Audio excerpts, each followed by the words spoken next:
नमस्कार साथियों, एक बार पुनः स्वागत है आपका। आज की इतिहास की श्रृंखला को लेकर हम आगे बढ़ रहे हैं। मध्यकालीन भारत में मुगलों के शासन के बाद क्या क्या स्थितियां घटती है, उसी को लेकर हमारा आज का प्रमुख टॉपिक है। तो इसका नाम मैं मुगलों के बाद भी रख देता हूँ।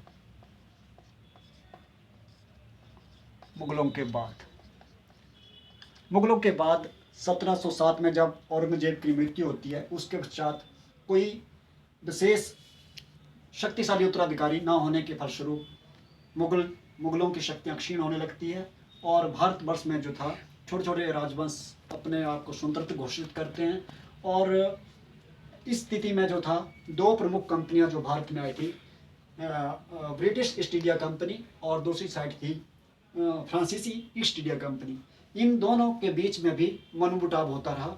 मनमुटाव का प्रमुख कारण था दोनों भारत की प्रभुसत्ता पर अपना अधिकार जमाने की कोशिश में लगे थे। और दोनों के बीच में 1707 के पश्चात और 1757 जब प्लासी की लड़ाई होती है, वहाँ तक कम से कम 3 युद्ध लड़े गए, जिन्हें कर्नाटक के 3 युद्ध भी कहा जाता है। कर्नाटक के 3 युद्ध, कर्नाटक के 3 युद्ध जो होते हैं ब्रिटिश ईस्ट इंडिया कंपनी और फ्रांसीसी ईस्ट इंडिया कंपनी के बीच में लड़े जाते हैं। कारण क्या था, मैंने प्रमुख कारण बताया।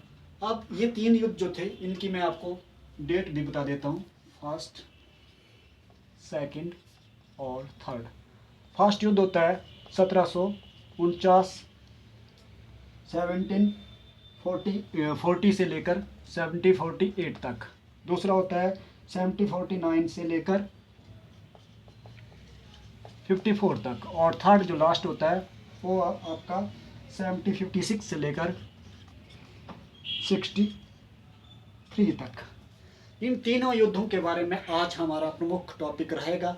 क्यों युद्ध हुए, क्या कारण था, कौन विजयी रहा, क्या क्या घटा है इन युद्ध के बीच में, और किन किन संधियों के फलस्वरूप ये युद्ध समाप्त हुए।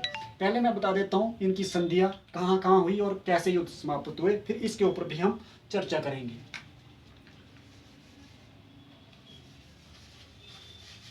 प्रमुख संधियाँ ये पूछी जाती है विशेषकर प्रतियोगी परीक्षा में, किन किन संधियों के फलस्वरूप जो है इन युद्धों का अंत हुआ। और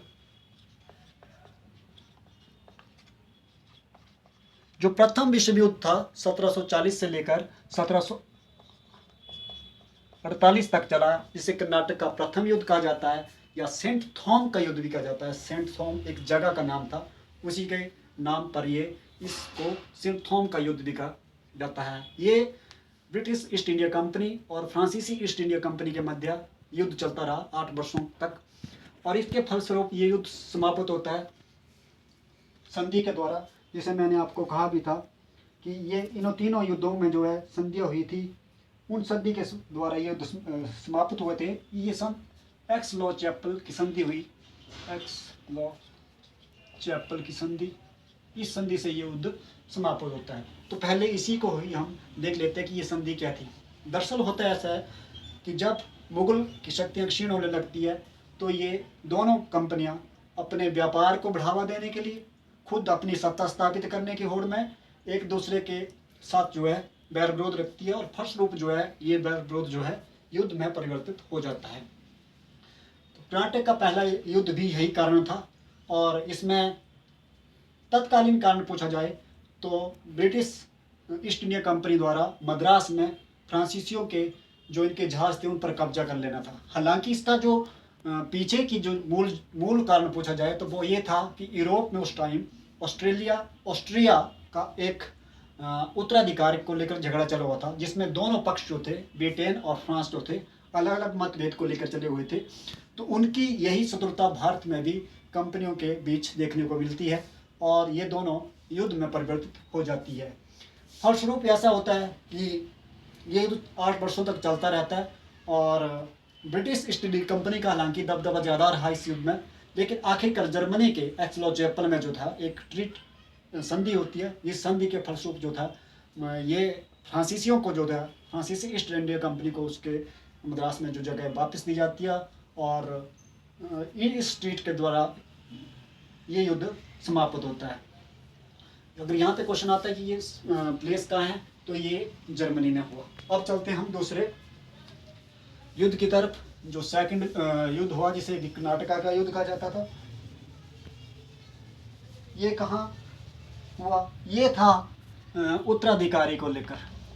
इसका मुख्य कारण ये था, और अगर यहाँ पूछा जाए कि किसके उत्तराधिकारी को लेकर, तो ये कर्नाटक के आसपास जो प्रमुख रियासतें थी, हैदराबाद और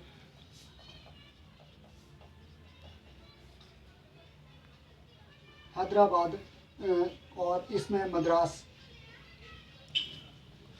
इनके जो उत्तराधिकारी थे, तो ये दोनों के बीच में मतभेद चले होते हैं। ब्रिटिश ईस्ट इंडिया कंपनी और फ्रांसीसी ईस्ट इंडिया कंपनी, ये दोनों अलग अलग उत्तराधिकारी की राह देख रहे थे। जो ब्रिटिश ईस्ट इंडिया कंपनी चाहती थी वो फ्रांसीसी ईस्ट इंडिया कंपनी नहीं चाहती थी। फलस्वरूप दोनों में मुटाव चलता रहा और युद्ध परिवर्तित हो गया और ये आपस में लड़ते रहे। लेकिन इसमें भी ज़्यादातर जो था ब्रिटिश ईस्ट इंडिया कंपनी शक्तिशाली रही।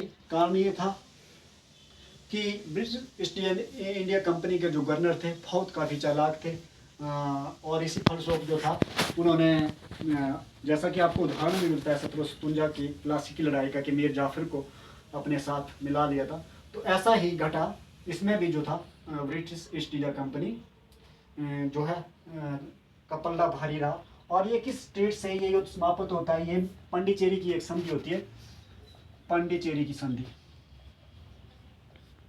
एक ट्रीट की जाती है। इस संधि से जो था युद्ध समाप्त होता है और उसके बाद जो था ये निर्णय लिया जाता है कि अब दोनों कंपनियां जो है, जो उत्तराधिकारी के मैटर हैं उनको जो है अपने अधिकार में नहीं लेगी, वो खुद उन पे छोड़ देगी कि वो जिसको उत्तराधिकारी बनाना चाहे बना सकते हैं। छोटी छोटी रियासतों को उन्होंने स्वतंत्रता दे दी। ये निर्णय लिया जाता है इस संधि के तहत। अब तृतीय संधि जो होती है, जो मैंने चला, ये युद्ध थोड़ा लंबा चला, इसको कर्नाटका का तीसरा युद्ध कहा जाता था।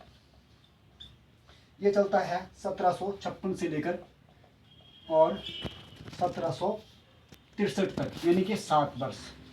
अब देखो इसका जो मुख्य कारण बताया जाता है वो ये है कि उस टाइम यूरोप में एक सप्तवर्षीय युद्ध चला हुआ था। ब्रिटेन भी इसमें इन्वॉल्व था और फ्रांस भी। इस युद्ध में जो था, इस सप्तवर्षीय युद्ध को लेकर भी